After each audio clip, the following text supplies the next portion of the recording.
Assalamu alaikum wa rahmatullahi wa barakatuh. How are you doing today, my dear friends and ladies and gentlemen and my brothers and sisters? Today I would like to quote a very beautiful hadith mubarakah. His hadith mubarakah narrated by Hadrat Mu'adh radiyallahu ta'ala anhu. In this hadith mentioned two things particularly. I think it will be awake your iman if you listen these two things which is mentioned in this hadith. So let me tell you very excitedly and atadri ma haqqullahi ala al-ibad.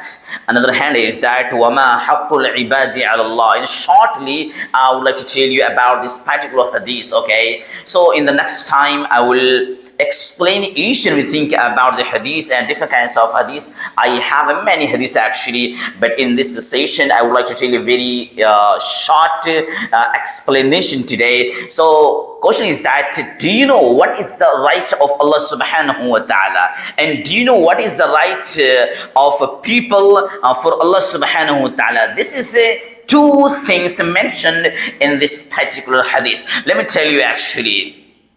Said Allah wa Rasuluhu a'lam. Allah and His Payghambar and His Messenger know well about that. Okay, so فَإِنَّ حَقَّ اللَّهِ عَلَى الْعِبَادِ أَن يَعْبُدُوا اللَّهَ وَلَا يُشْرِكُوا بِهِ شَيْئًا. So the right of the Allah subhanahu wa ta'ala on the people, for the people, is that don't worship without Allah, don't worship except Allah. Only you have to worship for Allah subhanahu wa ta'ala, and you don't make any partner with Allah subhanahu wa ta'ala. Don't make any friend, any colleagues, any statue, any kind of thing against Allah subhanahu wa ta'ala. Whenever you will worship, just you have to worship, just you have to worship for Allah subhanahu wa ta'ala. That is the exact meaning. فَإِنَّ حَقَّ اللَّهِ عَلَى الْعِبَادِ. That is the right of Allah subhanahu wa ta'ala for the people, for the human, for the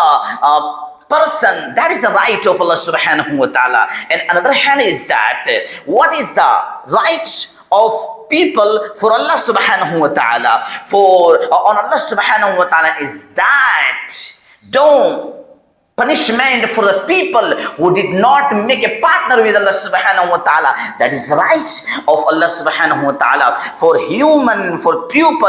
Try to understand two things mentioned in the particular hadith. One hand is that, and another hand is that don't make a partner. If you don't make a partner, Allah will not give you punishment, but Allah will give you paradise. You will enter paradise. You will stay carefully, please time. You will be here very happily in paradise. Try to understand. This is a very important thing. We have to understand, every Muslims, we have to understand two things: haqq, right of the people, and right of Allah subhanahu wa ta'ala. Thank you so much for watching me here.